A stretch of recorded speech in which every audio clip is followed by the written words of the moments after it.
பட்டியலினத்திற்கு தமிழ்நாட்டில் திமுக அதிமுக ரெண்டு பேருமே தேவையான ரெப்ரசன்டேஷன் கொடுக்கல. நீங்க என்னதான் சமூக நீதி பேசினாலும் அவங்களோட பாப்புலேஷனுக்கு தகுந்த மாதிரி முக்கியமான அமைச்சரவையில இடமே கிடைக்கல. இப்ப இந்த கோவி செழியன் வரலன்னா நீங்க தமிழ்நாட்டில் அவங்களோட குரலை கூட ஐடென்டிஃபை பண்ண முடியாது. அந்த அளவுக்கு இன்சிக்னிஃபிகன்ட் போஸ்ட்ல இருக்காங்க. கயல்விழியா இருக்கட்டும், மதிவேந்தனா இருக்கட்டும், சிவி கணேசனா இருக்கட்டும். ஏன் அவங்களுக்கு பிடபிள்யூடி கொடுக்க கூடாது, ஏன் உள்ளாட்சித்துறை கொடுக்க கூடாது அப்படிங்கிற கேள்வி இருந்துகிட்டே தான் இருக்குது.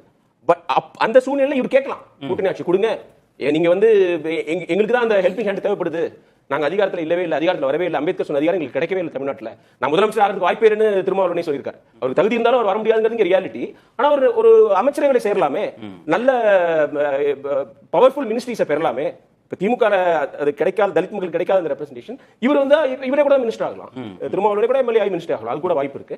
அது அப்படியே அவர் அது போராடி வேஸ்ட்னு முடிவு பண்ணிட்டாரு. இல்ல, அந்த கருத்தியில உறுதியா தான் இருக்காங்க, இன்னமும் இருக்காங்க. அந்த கருத்தியில அவங்க தொடர்ந்து வச்சுட்டே தான் இருக்காங்க. அதை சாத்தியப்படுத்தணும். திமுகவுக்கு இவங்களோட கூட்டணி தேவை, திருமாவளவனுடைய விடுதலை சிறுத்தைகள் கட்சியுடைய இது தேவை, ஒரு தேவைன்னு அவங்க நினைக்கும் போது இது இப்ப புஷ் பண்றதுக்கான கரெக்டான நேரம் இல்லையா? சில பேர் திருமாவளவன் திமுக கூட்டணியிலிருந்து வெளில வரணும் அப்படி ஐடியாலஜி இல்லாம சொல்றாங்க.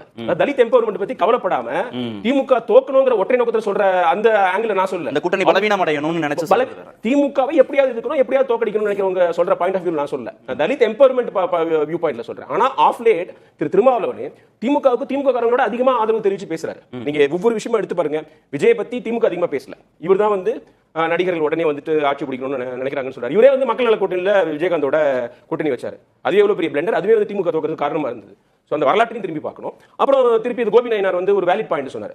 திராவிடர் கழகம் இன்னும் உக்கிரமா நீங்க தலித் மக்களுக்கு பிரச்சனை வரும்போது நீங்க அவங்களுக்கு ஆதரவு கொடுக்கணும். அப்பயும் அவர் கட்சியை சேர்ந்ததுனால உரிமையோட செஞ்சாரு. இப்ப சவுக்கு சங்கர் வீடு அட்டாக் பண்ணும்போது கூட திமுக ஆட்சிக்கு கெட்ட பேர் ஏற்பட்டுரும் அப்படின்னு சொல்றத தவிர அதுல நிறைய ஆங்கிள் இருக்கு. அந்த தூய்மை பணியாளர்களுக்கே ஒரு நீங்க கரை ஏற்பட்டிருக்கும்ல, அவங்க கோவப்பட்டா என்ன வேணா செய்வாங்கிற பொது புத்தியில அந்த ஒரு குற்றச்சாட்டும் போயிடும்ல, அதெல்லாம் கூட பத்தி பேசியிருக்கணும் அவர்.